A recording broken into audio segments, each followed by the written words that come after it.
Seja muito bem-vindo ao Direito Penal. Eu sou o delegado Rodrigo Peçanha e hoje nós vamos dissecar o marco do combate ao crime organizado, a Lei 15.358 de 2026. Mas antes de iniciarmos, eu tenho um aviso importante.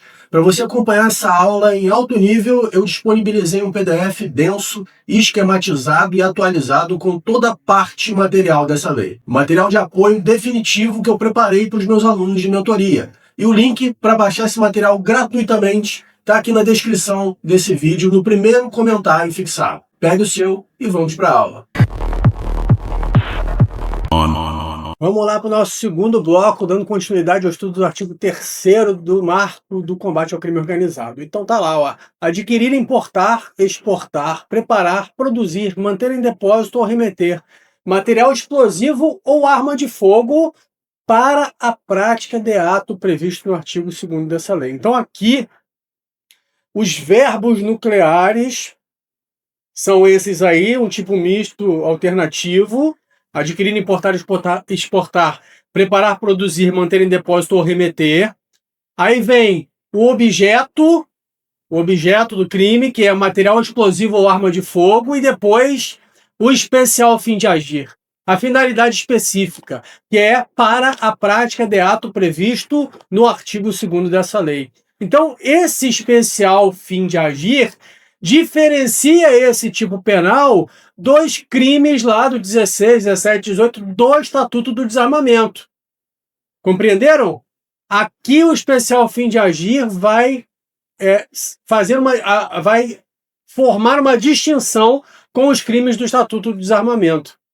Exatamente por causa dessa finalidade específica para praticar os atos de domínio social estruturado previstos lá no artigo 2º. Então, aqui nós temos um crime de perigo, certo? Com um especial fim de agir. Essa norma do marco legal, ela é mais gravosa para o réu do que a norma do Estatuto do Desarmamento. Ela também é mais específica do que as previsões genéricas do Estatuto do Desarmamento. Então, nós vamos usar o princípio da especialidade para entendermos que os crimes do Estatuto do Desarmamento estariam absorvidos por esta conduta, que prevê aí uma pena de 12 a 20 anos, diferentemente das penas do Estatuto do Desarmamento, que costumam ser menores.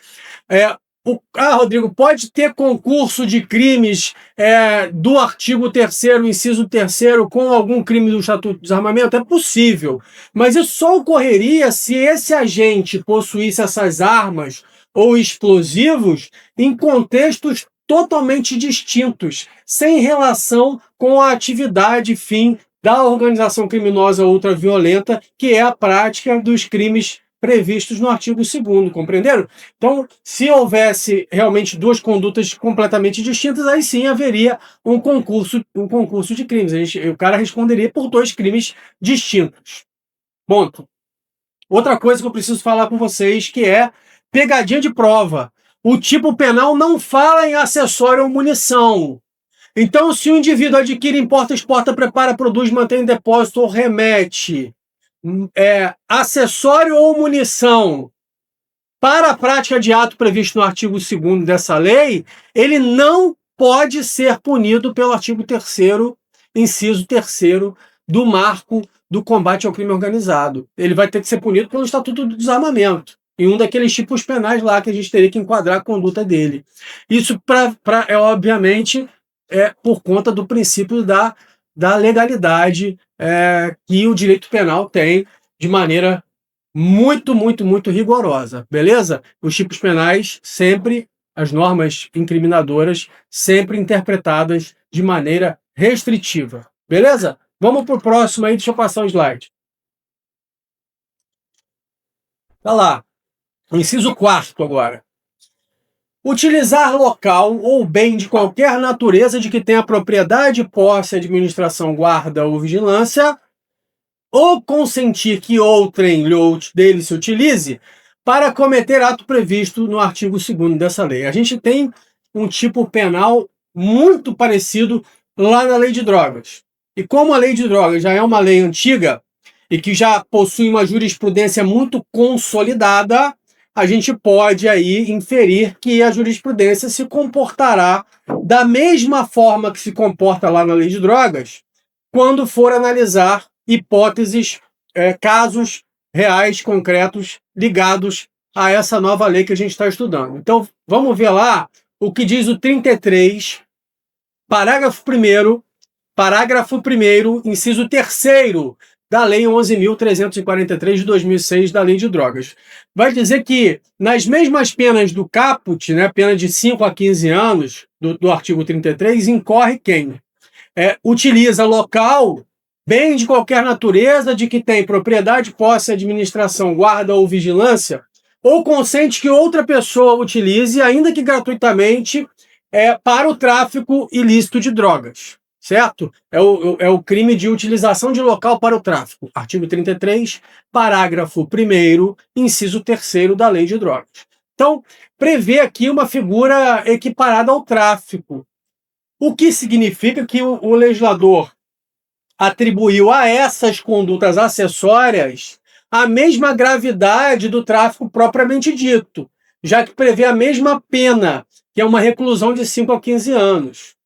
Então, o STJ e o STF são pacíficos ao definir que se trata de um crime autônomo. Não exige que o agente execute os atos de tráfico do 33 caput, transportar, ter em depósito, vender. Esse crime do 33, do 33 parágrafo 1º, inciso 3º, ele se consuma com a mera disponibilização do espaço do qual o indivíduo é proprietário, tem a posse ou administração, para que haja tráfico de drogas. Tudo bem? Lembrem-se, nós temos um crime autônomo, mas ele sempre será usado subsidiariamente caso o proprietário do local participe da comercialização da droga, da guarda da droga, porque aí ele vai responder diretamente pelo caput. Aí a conduta do 33 absorve o parágrafo 1º do próprio 33, inciso 3º, para evitar o bis in idem. Tudo bem? O ponto central aqui da jurisprudência é entender, obviamente, uma vedação à possibilidade de responsabilidade penal objetiva. Então, para condenação do sujeito nesse crime do artigo 33, parágrafo 1º, inciso 3º, que é ceder ali o local para o tráfico de drogas, é preciso, é fundamental que seja comprovado um dolo direto desse sujeito em admitir o tráfico naquele local pelo qual ele é responsável, ou, no mínimo, um dolo eventual, mas um dolo eventual inequívoco. Ele tem que ter uma ciência inequívoca de que há ali comércio de substâncias ilícitas, comércio de drogas. Portanto, o STJ rejeita a imputação desse crime quando existe ali um vínculo familiar do indivíduo, um vínculo de propriedade daquele indivíduo e um vínculo familiar dele com um traficante, às vezes um filho, um neto que está realizando um tráfico ali e que o sujeito não sabe, né? Teria como saber? Talvez sim, mas esse consentimento para o tráfico de drogas deve ser, como eu disse, comprovado. Esse dolo eventual, o Estado precisa comprovar uma ciência inequívoca daquele pai, daquele avô, daquela avó, daquela mãe, de que consentem para que ocorra o tráfico de drogas. Certo?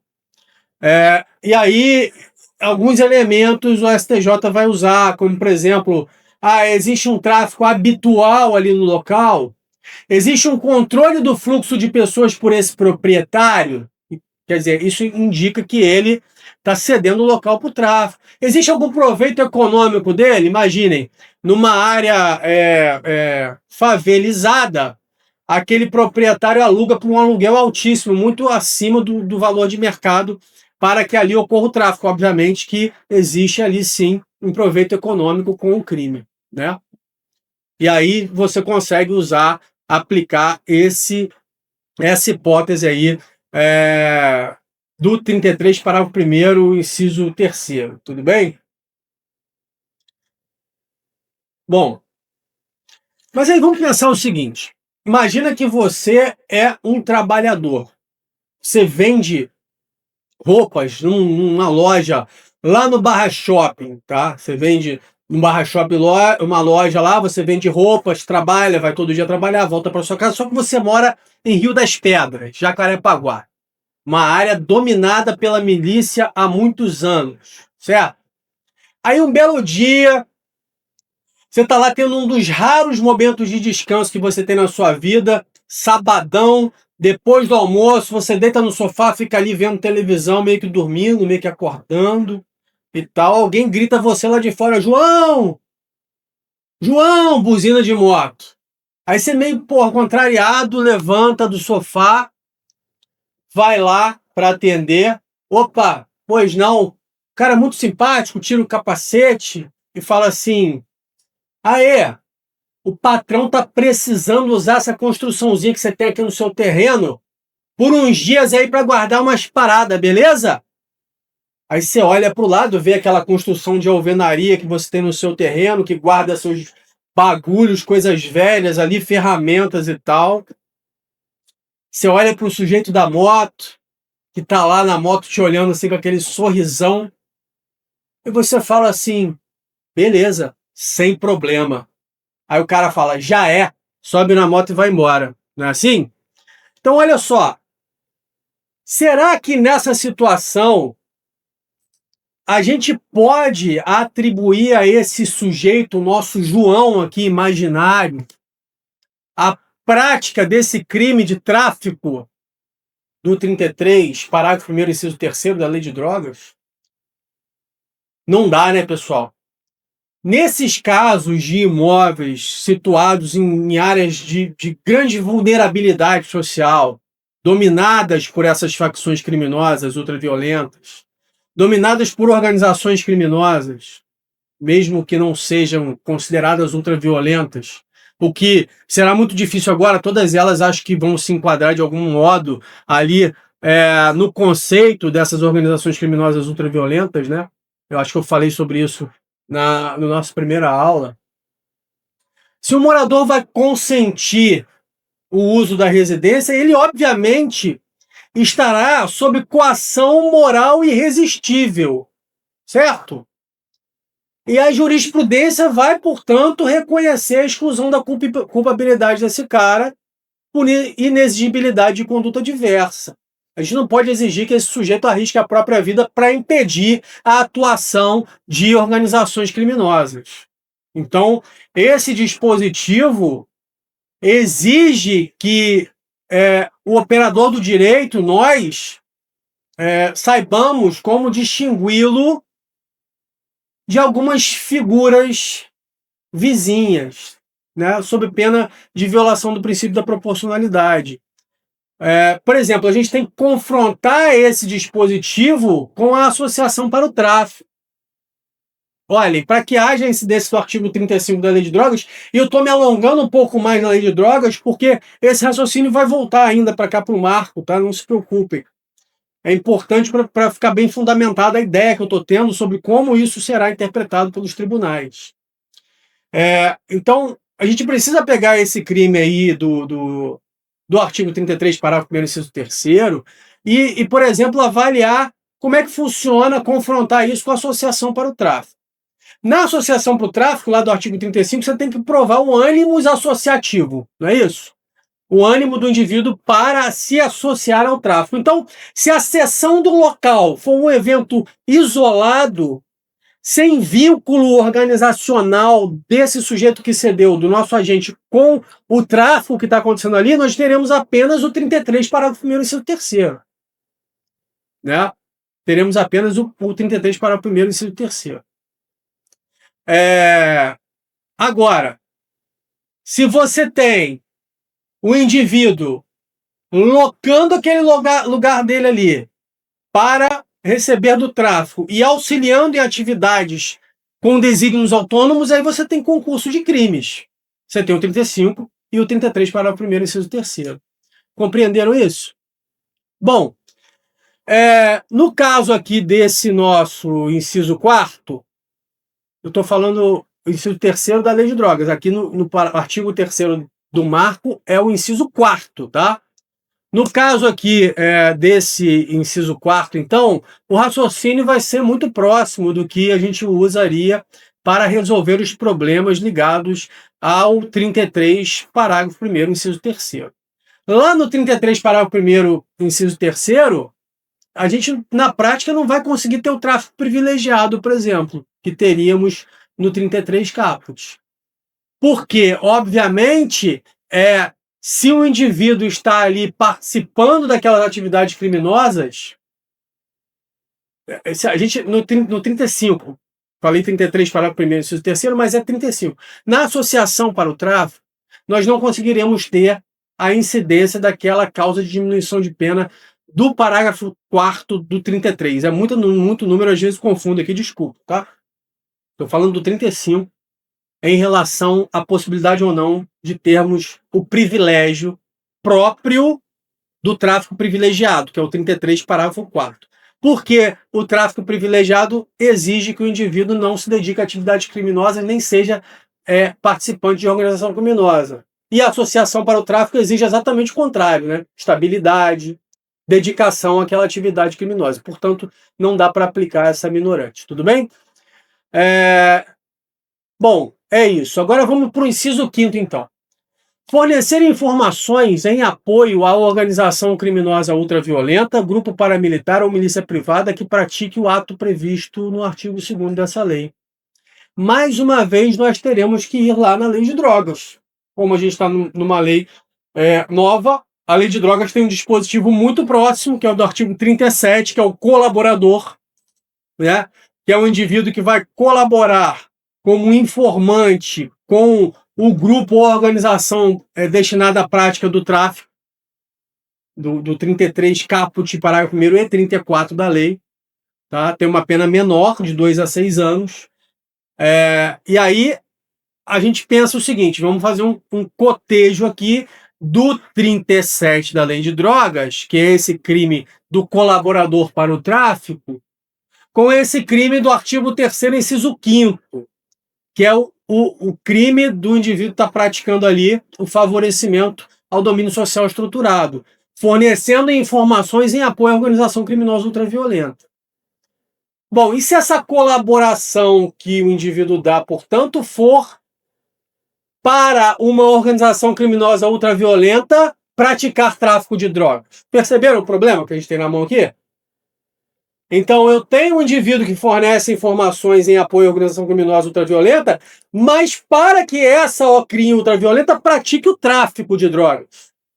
Aí eu fico com o artigo 37 da Lei de Drogas numa mão e com o 3º, inciso 5º do marco do crime organizado na outra. A gente vai ter que usar o princípio da consunção aqui para evitar bis in idem, pessoal.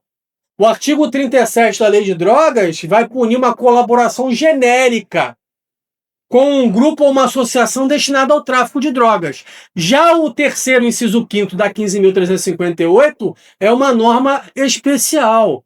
Ela não vai punir a colaboração ao tráfico. Ela pune a colaboração estratégica e informativa que permite a manutenção de um domínio social estruturado por parte de uma organização criminosa ultraviolenta. Compreenderam?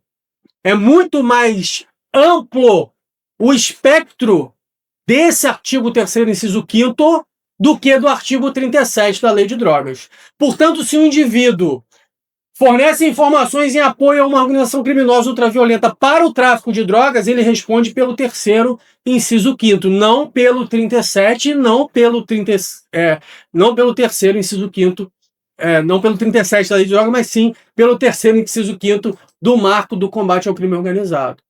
Certo? Aqui nós temos a defesa da paz pública e da soberania do Estado.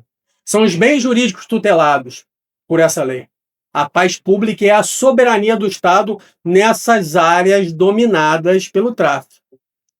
E aí a gente fica com uma situação muito interessante aqui, que é a situação ligada ao fogueteiro.